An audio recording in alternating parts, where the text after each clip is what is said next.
क्योंकि दूध और पानी जो कल मिला था वो दूध और पानी ऐसा मिल गया है कि महाराज समझ में नहीं आता, लगता तो यही है कि ये धन कमाना ही परमार्थ है, बाकी और कोई परमार्थ नहीं।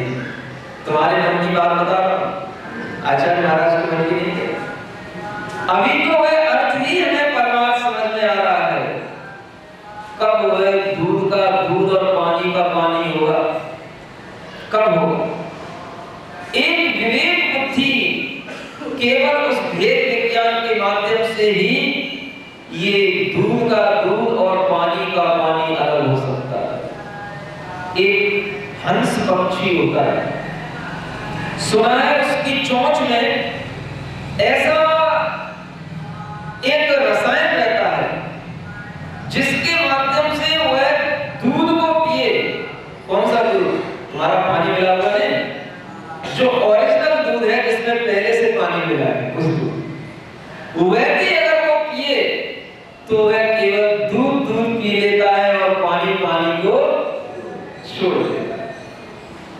दूध को ग्रहण करके पानी को छोड़ देना ये उसकी चोंच की विशेषता होती है, और इसी को कहा जाता है कि हंस की तरह विवेक उत्पन्न होना चाहिए आदमी के अंदर, हंस की तरह विवेक। और वह विवेक कैसे उत्पन्न होगा? तो वह विवेक बुद्धि का ही एक सूक्ष्म परिणाम, बुद्धि का ही एक प्रतिभा के रूप में परिणमन, और बुद्धि का ही एक चिंतन के रूप में जब परिणमन होता है तो वह विवेक बुद्धि जागृत होती है। तो इस तरह का वह भेद ज्ञान होता है, जो हमसे पृथक है वो पृथक है, और जो हमारा है वो हमारा है। लेकिन दूध और पानी की तरह हमारा स्वभाव हमें कभी भी पृथक पृथक दिखाई नहीं देता, हमें एक ही दिखाई देता, क्योंकि हम इतना घुल मिल चुके हैं, इतना हम उस घुल मिल करके संसार में रह चुके हैं कि अब हमें वो भेद विज्ञान करने के लिए वह हंसा की चोंच कहां से लाई जाए? वो केवल हंसा के पास मिलेगी, कबूतरों के पास नहीं मिलेगी। और तुम कौन हो? कबूतर। वो अभी तक कबूतर उस जाल में पड़े हैं, मुक्त नहीं हुए, ध्यान रखना। दो चीजें चल रही हैं अभी हमारे साथ में, तुम सोच रहे हो कि महाराज भूल गए, कुछ नहीं मिला। वो सब कबूतर अभी उसी जाल में पड़े हैं, और क्यों पड़े हैं? क्योंकि अभी वो जो बाहर कबूतर है, बाहर को उन्हें समझा रहा है पूरा व्यक्ति, वो उसकी अभी बात मानने को तैयार नहीं है। वो सब कबूतर अभी भी मन नहीं बना रहे हैं, और वह सब कबूतर अभी भी एक साथ उड़ने की इच्छा नहीं कर रहे। दो चार कबूतर फड़फड़ाते हैं, और उसके फड़फड़ाने से बाहर बैठे हुए उस व्यक्ति को लगता है कि भैया अब ये उड़ने की तैयारी में है, लेकिन वो बगल का कबूतर उससे कहता है चुप बैठ, कहां उड़ के कहां जा रहा है? वो बगल का कबूतर उसकी टांग खींच देता है, उसके पर को खींच देता है, वो कहता है चुपचाप बैठ, चुपचाप बैठेगा तो सब अपने आप ठीक हो जाएगा। और वह जिसमें जान है, वह दो चार जो उड़ना नहीं चाहते हैं, वो बड़े बड़े जो भीतर बैठे हुए कबूतर हैं वो उसको उड़ने नहीं देते। लेकिन वह बाहर बैठा व्यक्ति अभी भी समझा रहा है, कह रहा है देखो तुम्हें इस शिकारी के जाल से मुक्त कर देंगे, तुम सब एक साथ इस जाल में फंस गए हो और तुम्हारी मुक्ति हो जाएगी, बस तुम केवल एक साथ चलने का साहस करो, मेरी बात मान लो। लेकिन होता यह है कि जब वह बूढ़ा कबूतर उसके अंदर जो फंसे हैं वो जब मन बनाते हैं, तो उस समय पर वह जवान पीछे हो जाते हैं, और जब जवान मन बनाते हैं तो बूढ़े उनकी टांग खींच देते। दोनों की अभी भी सिमेट्री बैठ नहीं पा रही। बैठे बाहर बैठा हुआ वो समझा रहा है उड़ना है, चलना है, आगे बढ़ना है, और भले ही हमारे शरीर और हमारी आत्मा का स्वभाव दूध पानी जैसा मिला हो, हमें उसे पृथक करना है, और वो पृथक तो होना होना नहीं है। तुम चाहे कितना भी दूध में पानी मिला करके बेच लो, एक ना एक दिन तो वह दूध का दूध और पानी का पानी होना है। कौन करेगा? तुम्हारा कर्म ही वह दूध का दूध और पानी का पानी अलग कराएगा। इस जन्म में भी हो सकता है और इस जन्म में नहीं हुआ तो अगले जन्म में होगा। फल किसका मिलेगा? जितना दूध है उसी का फल मिलेगा, पानी का फल नहीं मिलेगा। एक आदमी था और वह ऐसे ही दूध में पानी मिला करके बेचा करता था, जैसे आप लोग करते हैं। ये बात अलग है कि सब दूधिया नहीं है, लेकिन पानी को कहीं ना कहीं सब मिलाते हैं। कपड़े की नाप तोल में घटती बढ़ती हो जाती, वो भी दूध में पानी मिलाना है। सुनार की दुकान में वह सोने के आभूषणों में बट्टा लग जाता है, वो भी दूध में पानी मिलाना है। और अनेक प्रकार के जो आप किराने के भी व्यापार करते हो तो उसमें भी काली मिर्च में पपीते के बीज चले जाते हैं, वो भी दूध में पानी मिलाते हैं। वो सब है और सब चलता है। और वह दूध में पानी मिला करके बेचता था, बेच करके पैसा इकट्ठा करता था। और वह पैसा इकट्ठा करके जब एक महीने के बाद में दूध वाला वह सब लोगों का पेमेंट लेकर के अपने गांव की ओर आता है तो रास्ते में उसे एक तालाब मिल जाता है और उस तालाब पर वह थोड़ी देर के लिए विश्राम करने के लिए बैठ जाता है। जैसे ही वो विश्राम करने के लिए बैठा, उसकी थोड़ी सी झपकी लग गई, नींद लग गई। और उसकी नींद लगी तो उसकी जो पोटली थी उसमें क्या था? पैसा था। पैसा कौन सा पैसा? वह दूध और पानी दोनों का मिला हुआ पैसा। और उस पैसे को लेकर के वह सो गया। उसकी गठरी उसके साथ में है और उसी समय पर वृक्ष के ऊपर कुछ बंदर बैठे थे और उनमें से एक बंदर ने उसकी वो पोटली उठा ली। अब जब पोटली उठा ली तो थोड़ी देर बाद उसकी भी आंख खुल गई। उसने कहा, अरे अरे, मेरी तूने महीने भर की कमाई ले ली, छोड़ दे उसको, छोड़ दे। लेकिन पता नहीं वो बंदर कितना समझदार। वह बंदर 1 रुपए उसके ऊपर छोड़े और 1 रुपए उस पानी में डाल दे, फिर 1 रुपए उसके ऊपर उसके जमीन पर डाल दे और 1 रुपए उसका पानी में डाल दे। और ऐसे करते करते जितना उसने कमाया था उसने देखा कि अरे ये क्या हो गया? भेद विज्ञान हो गया। क्या हो गया? भेद विज्ञान हो गया। जब आपके लिए भेद विज्ञान हो जाएगा तो आपको समझ में आ जाएगा कि हमें जो मिला है वो ही हमारा था, हम जो छीनना चाहते हैं वो हमारा नहीं। हमें जो स्वतः मिलेगा, अपने पुण्य से मिलेगा, वो हमारा अपना होगा। और वह अपना भी हमारा बहुत देर तक साथ में नहीं रहेगा, क्योंकि वो पुण्य भी हमारा हमेशा साथ नहीं रहता है। पुण्य के बाद पाप और पाप के बाद पुण्य भी आता रहता है। ये तो सब हिलोरे हैं, जैसे ध्वजा जो ऊपर लगी रहती है और हवा चलती रहती है। हवा अगर पूरब को चली तो ध्वजा पूरब को हो गई और हवा दक्षिण को चली तो ध्वजा दक्षिण को हो गई। ये झकोरे हैं, पुण्य और पाप के झकोरे हमारे भीतर चलते हैं और उनसे हमारा ये संसार चलता है। थोड़ी देर के लिए अगर कोई पुण्य भी उदय में आ जाता है तो उसको भी शाश्वत मत मान लेना। क्या समझे?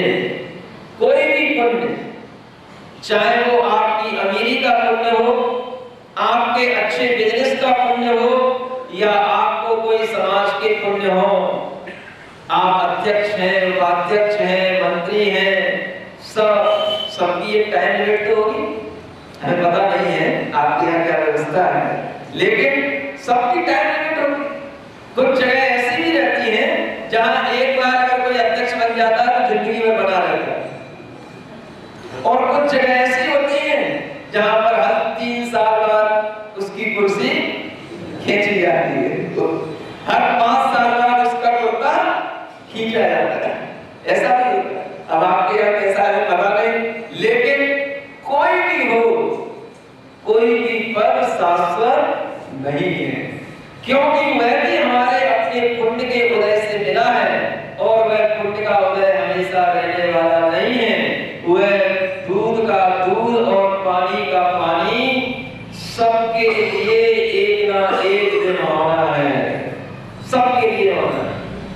वह सामने बैठा बैठा देख रहा है कि बंदर ने, ये तो ऐसा लगा कि बंदर हमारा भगवान बन के आ गया, इतना समझदार बंदर कि उसने आधा पैसा तो उसका पानी में डाल दिया और आधा पैसा उसने उसकी झोली में डाल दिया, और जब वो आधा पैसा लेकर के चलता है तो उसके दिमाग में आता है कि वास्तव में अपना तो इतना ही था, अपनी कमाई तो इतनी ही थी, और जो हमने कमाई की थी वो कैसी थी? पानी की थी, वो पानी में बह गई। विश्वास है तुमको? 30 रुपए की चीज के 3 से भी ले लेते हो जब सामने ग्राहक को दिख जाता है। जब हमने शोकेस पर जब कोई ग्राहक चढ़ा हुआ दिखता है तो सबसे पहले ग्राहक क्या देखता है? अपनी रेट नहीं देखता उसका कि हमारे उस कपड़े पर या हमारे उस पदार्थ पर कितना उसके लिए रेट पड़ी है। वो क्या देखता है?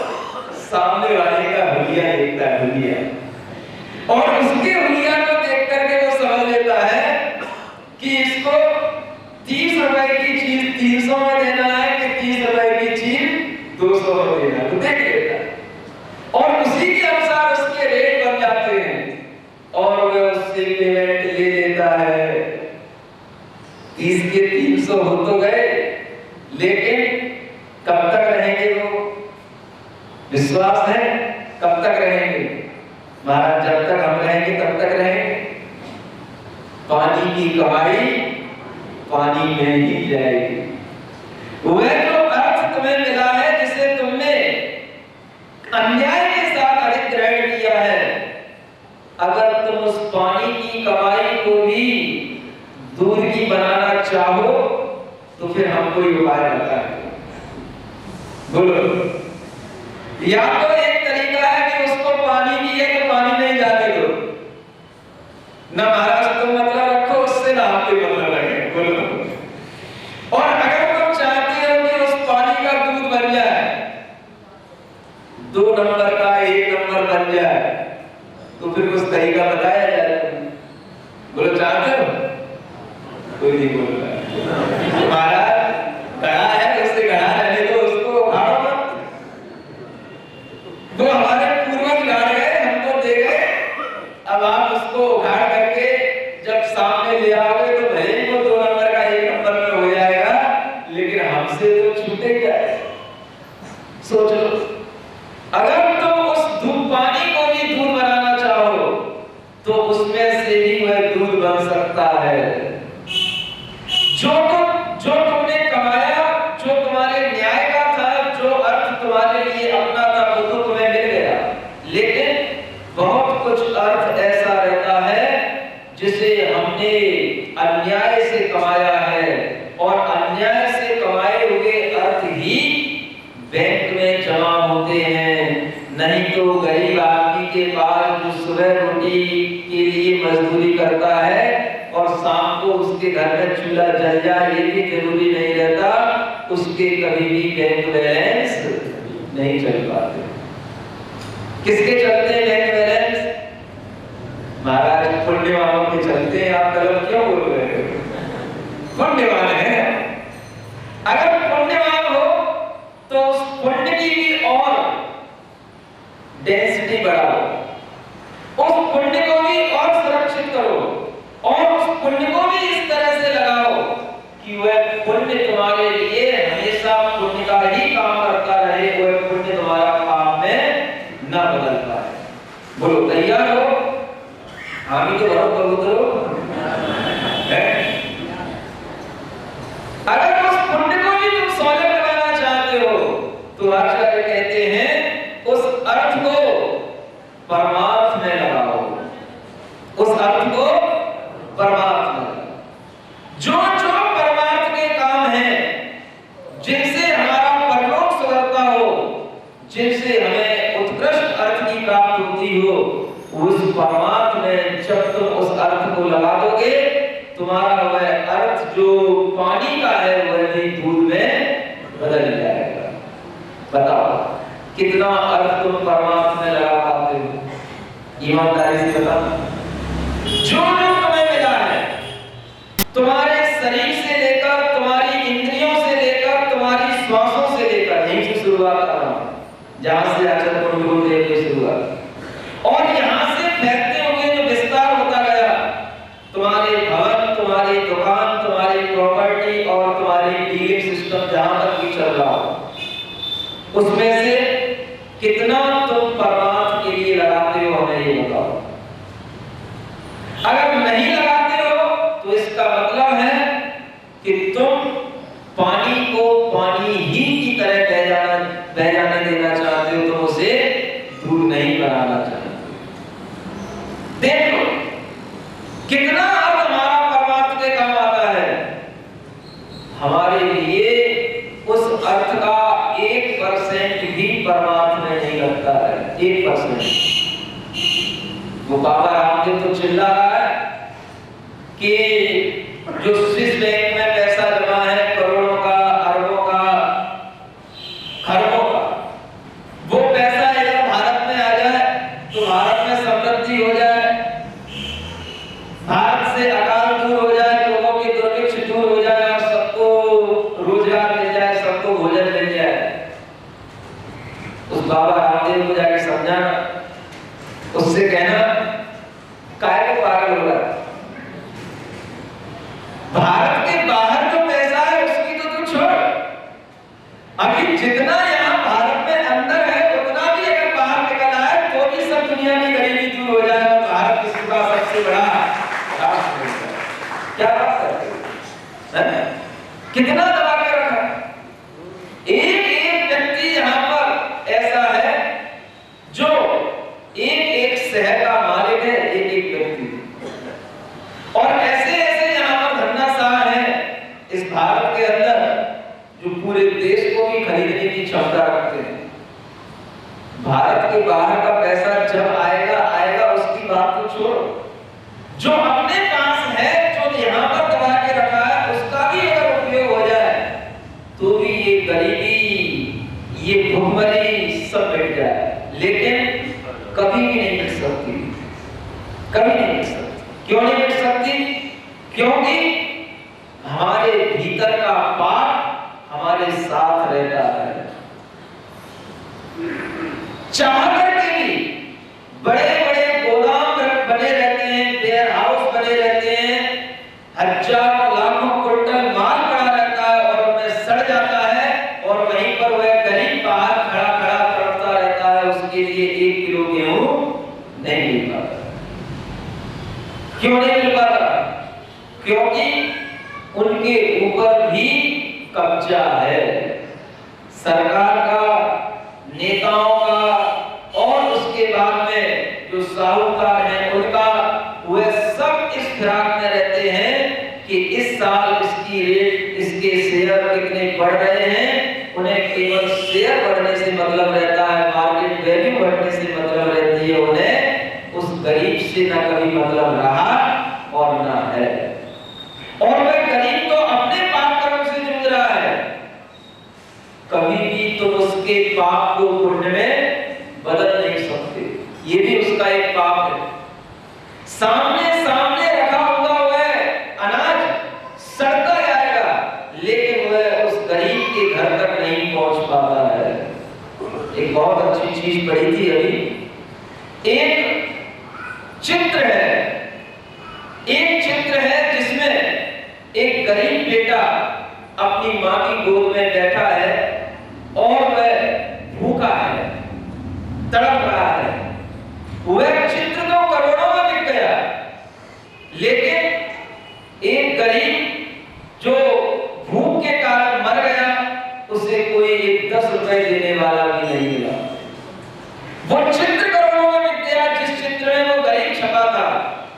अपनी माँ की गोद में बैठा था, एक भूख के कारण से वह मर रहा था।